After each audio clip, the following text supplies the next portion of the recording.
wabarakatuh.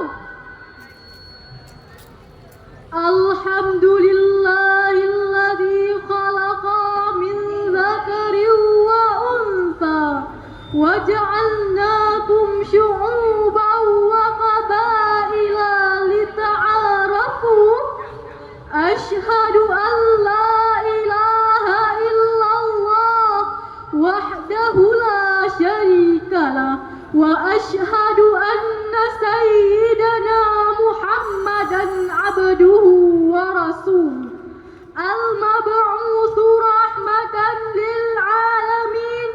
Allahumma salli wa sallim ala nabiyyina Muhammad wa ala alihi wa ashabihi ajma'in.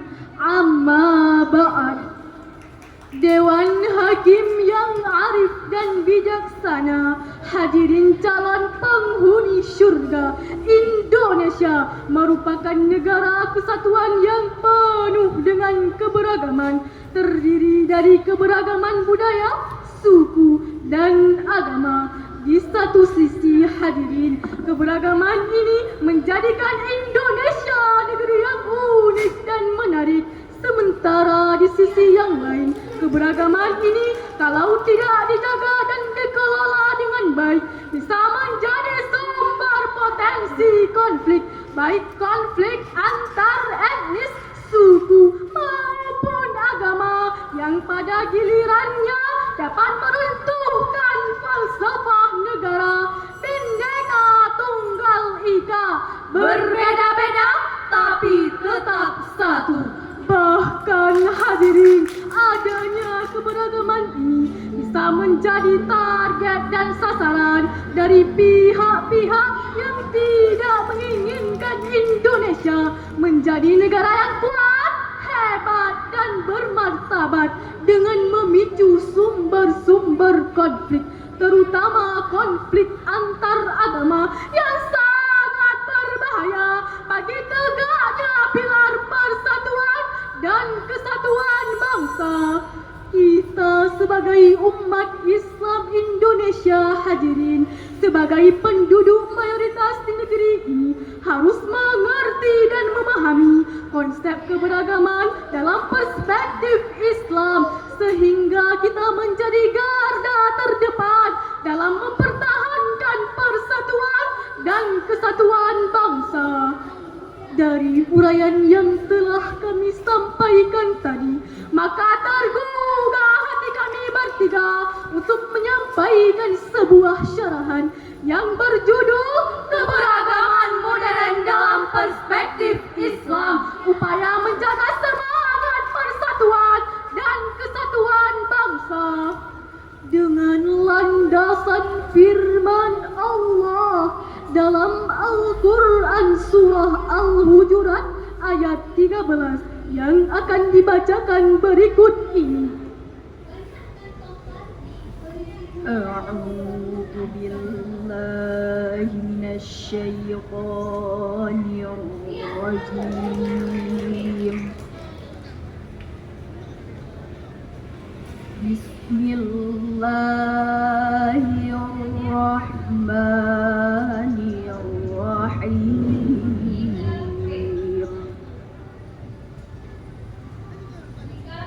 Ya ayyuhan nasu inna khalaqnakum min dzakarin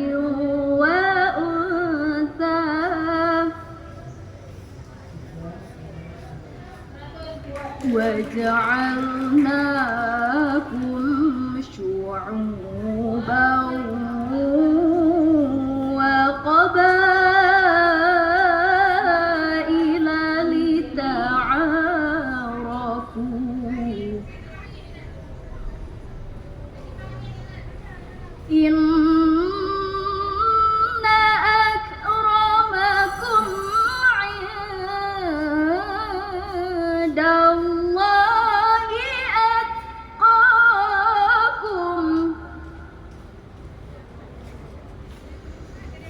Inna Allaha alimun khabir.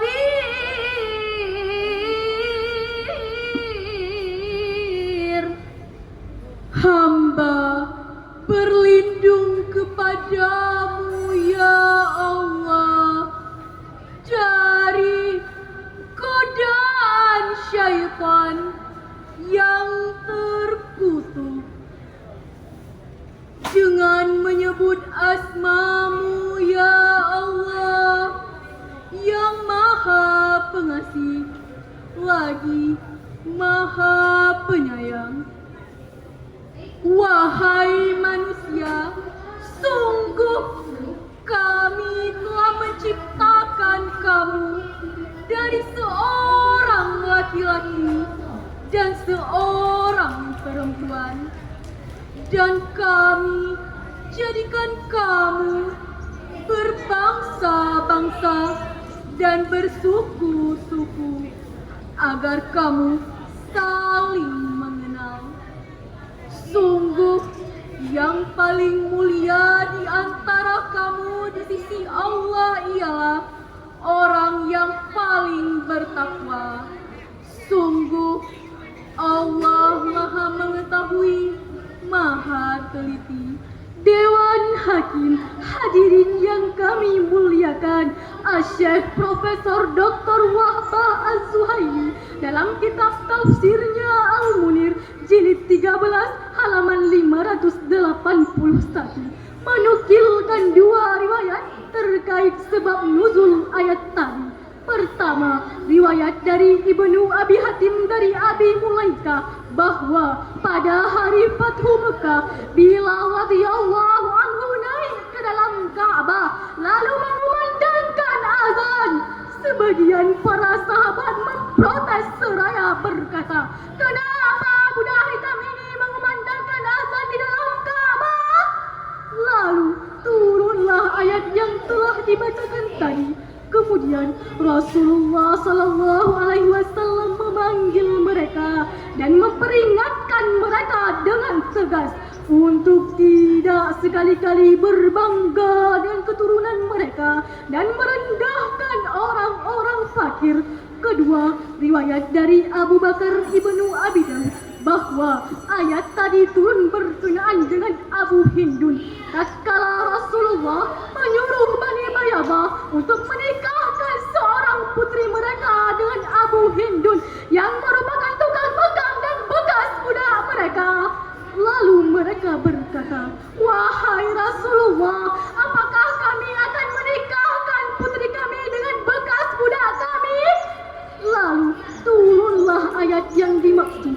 Hadirin, tidak wajar seseorang berbangga dan merasa lebih tinggi dari orang lain, tidak hanya antar agama, suku, bangsa, serta warna kulit, akan tetapi juga termasuk jenis kelamin mereka.